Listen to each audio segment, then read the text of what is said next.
While January had its fair share of hits and surprises, 2024's video game release schedule kicks into gear in February. It features multiple big games that have been in development for several years, and Final Fantasy VII Rebirth, an unexpected remake, an eagerly awaited sequel exiting early access, and of course a roguelite. Here are 15 of the biggest titles to look forward to in February of 2024. Brothers: A Tale of Two Sons Remake. Unexpected, but welcome all the same, Avant-Garden's remake of Starbreeze Studios' Brothers: A Tale of Two Sons still features the same story of two brothers, Nai and Naya, on a journey to cure their father's illness. Controlling both characters at once, players must solve puzzles, utilizing their unique skill sets to progress. The original is acclaimed for its gameplay and storytelling, which the remake modernizes thanks to a graphical overhaul and re-recorded soundtrack. It also touts new secrets and local co-op, which was added to the original in its 2019 Nintendo Switch version. Brothers: A Tale of Two Sons Remake launches on February 28th for the PS5, Xbox Series, and PC. Banishers: Ghosts of New Eden. After the critically acclaimed Jusant, Don't Nod is back with a somewhat more traditional action RPG in Banishers: Ghosts of New Eden. It focuses on two Banishers, Ante and Red, who help spirits move on. Tragedy quickly strikes in New Eden when Ante dies, and remains with Red as a ghost. They must now face a tough decision: sacrifice other people to revive her or continue their work, potentially losing her forever. As players meet other characters and resolve their crises, their decisions will affect the overall narrative, with 5 different endings to unlock. Combat is also intriguing since you use Red to unleash bullets and slashes, or switch to Ante at any time for her supernatural abilities, which are also good for dealing with crowds. Banishers: Ghosts of New Eden arrives on February 13th for Xbox Series, PS5, and PC. Pacific Drive. A drive through an abandoned zone at night may sound creepy, but as Ironwood Studios' Pacific Drive reveals, things can be worse. Players start out traveling the Pacific Northwest before randomly being teleported into the Olympic Exclusion Zone. Once a site for various experiments and now home to dangerous anomalies. Upon discovering an aged station wagon, they brief the corrosion and storms to find a garage and characters who could help them escape. It's easier said than done, and they must venture into the zone to gather supplies and materials, acquiring stable energy and braving the storm to make it back alive. They must then repair and outfit their vehicle, unlock new items via the fabrication station, and eventually unravel the mystery of the zone to escape. With a roguelite structure, quirks that can alter your vehicle's performance for better or worse, and anomalies that spice up runs in various harrowing ways, Pacific Drive is truly unique. It's out on February 22nd for PS5 and PC. Suicide Squad killed the Justice League. When the Justice League goes rogue, you call Batman. When Batman also goes rogue, kind of, then you call the Suicide Squad, probably. Regardless, Deadshot, Harley Quinn, King Shark, and Captain Boomerang, along with a host of supporting characters, are the only ones who can save Metropolis after Brainiac invades and brainwashes the League. Touted as Rocksteady's biggest cinematic experience, and easily its biggest story, Suicide Squad Kill the Justice League also seems to have some multiverse shenanigans going on with Brainiac's Elseworlds. Gameplay-wise, it's a looter-shooter with co-op support, skill trees, mods, gear sets, known as infamy sets, and in-game and live service elements like seasons, a battle pass, and microtransactions. Players can control one of the squad while the AI handles the rest in single player, kitting out their character with different guns and exploring the vast city with unique traversal skills. For all the mixed receptions, Suicide Squad Kill the Justice League has generated some interest. We'll see if it can deliver a worthwhile experience when it launches on February 1st for Xbox Series, PS5, and PC. Skull and Bones. What's better than one live service title rumored to have been in development for years and seen multiple reboots? How about 2? Skull and Bones has had a long journey, reportedly starting development in 2013 and officially announced in 2017. It's an action-adventure focused on naval combat, set in the Indian Ocean during the golden age of piracy. as players seek to establish themselves as legendary pirates. Before that, they have to take on contracts for pirate kingpins, raiding convoys, and transporting goods while contending with opposing forces. There are multiple ships, each designed for specific purposes, with several weapon and damage types. Even furniture can affect your ship's performance in various ways. Those not keen on PvE can indulge in various PvP modes, from the high-risk, high-reward helm wagers to the player bounty-focused cutthroat cargo with leaderboards, kingpin ranks, and whatnot. Skull and Bones is out on February 16 for Xbox Series, PS5, and PC, with a year of post-launch content planned. Whether it saves past that point is anyone's guess, but we're just relieved it's coming out. Final Fantasy VII Rebirth.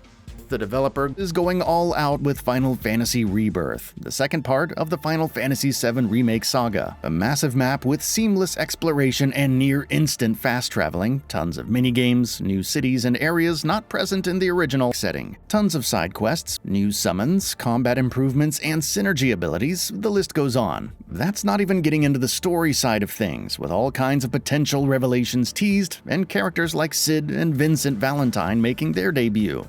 It's almost too much, with 100 hours of gameplay promised, but also oddly fitting for such an iconic part of Cloud and Party's journey. As they venture outside of Midgar to locate Sephiroth, Final Fantasy VII Rebirth launches on February 29th for PS5, shipping on 2 Blu-ray discs and already looking like a shoo-in for Game of the Year. Helldivers II.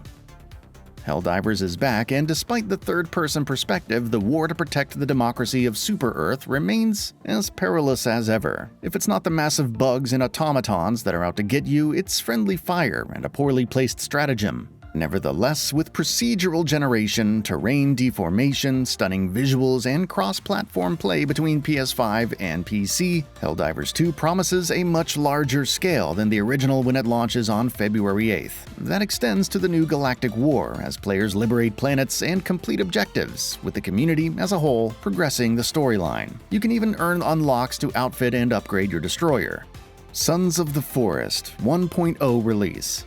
Almost a year since launching into early access, Night Games' Sons of the Forest is finally set to launch in full on February 22nd for PC. Version 1.0 will expand on the story, with Sean Ashmore of Quantum Break fame playing a key role, but it's already grown significantly during its time in early access. New areas and caves, bosses, items, vehicles, points of interest, and more have been added, along with improvements to building and electricity systems. That's only scratching the surface, with cannibals having a wider range of behaviors and new types, Kelvin having more commands and emotes, and survival gameplay being made tougher, with hard survival available for those who crave a challenge. Mario vs. Donkey Kong.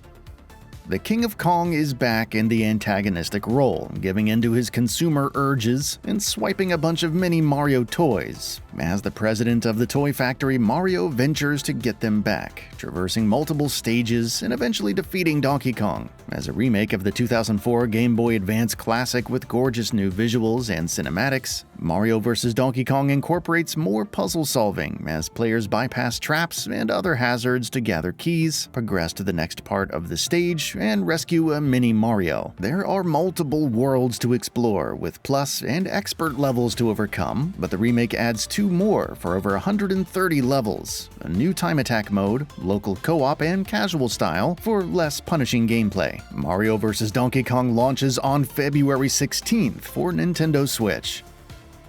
Granblue Fantasy Relink.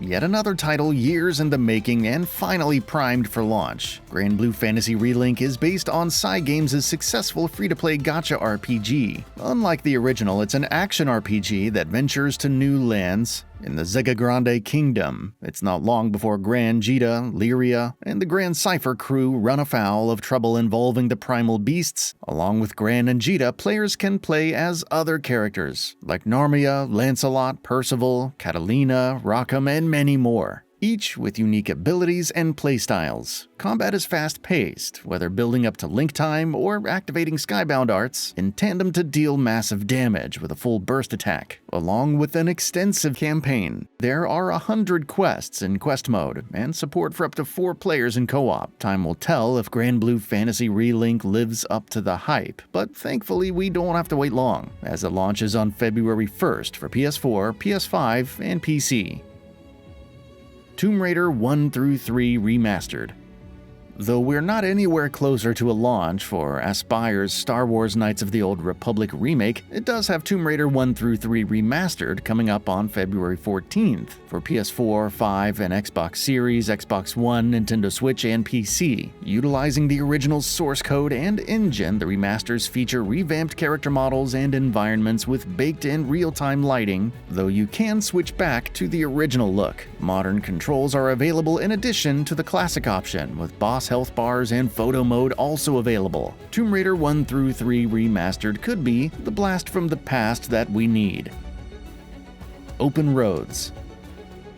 A narrative-focused adventure title with gorgeous animated characters set against 3D environments. Annapurna Interactive's Open Roads is about Tess and her mother Opal. Venturing on a road trip to learn more about the past, they venture to abandoned properties to uncover long-buried secrets. There are extensive conversations and more than a few emotional moments, with actors Kerry Russell and Caitlin Dever bringing the duo to life. Open Roads launches on February 22nd for PS4, 5, Xbox Series, Xbox One, PC, and Nintendo Switch, while also available on day one for Game Pass. Nightingale Early Access. Following its announcement in December of 2021, Inflexion Games' Nightingale will finally enter early access for PC on February 22nd. As an open-world survival crafting title, players control the Realm Walker, who ventures to different Fey realms to find the city of Nightingale. It's easier said than done, with threats like the Bound and Apex creatures out to ruin your fun. While players can settle down in a realm, building a base and recruiting NPCs, they can also use realm cards to shape their next destination, making it more or less dangerous. The early access version will feature 3 biome types, a progression system spanning all aspects of gameplay, various creatures, and comprehensive building and crafting tools, alongside estate management, as per the Steam listing. Nightingale will remain in early access for 9 to 12 months, adding biomes, story, and even the city itself, but it should be interesting to see how the base game fares. Terminator Dark Fate Defiance.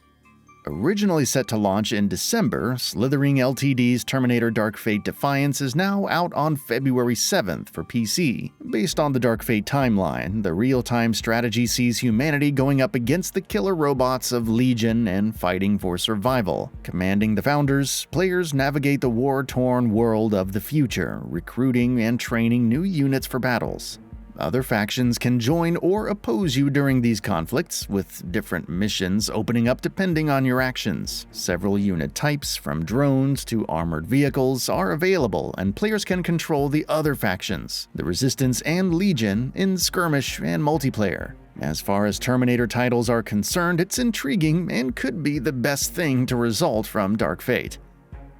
The Legend of Heroes: Trails of Cold Steel 3 and 4.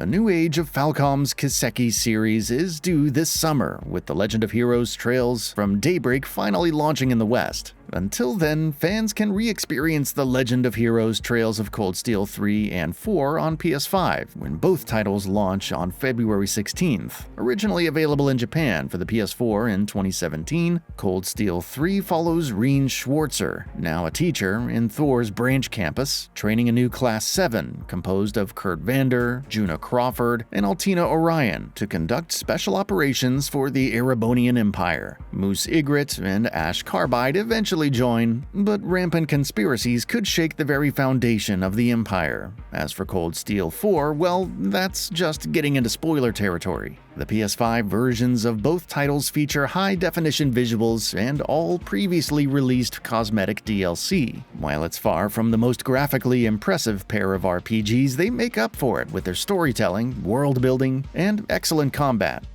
That's all for now. If you enjoy what you saw, please hit the like button. And if you're new to the channel, now is a great time to subscribe. We upload brand new videos every single day. After subscribing, don't forget to enable all notifications by clicking the bell icon. Thanks for watching this video, and we'll see you next time, right here on GamingBolt.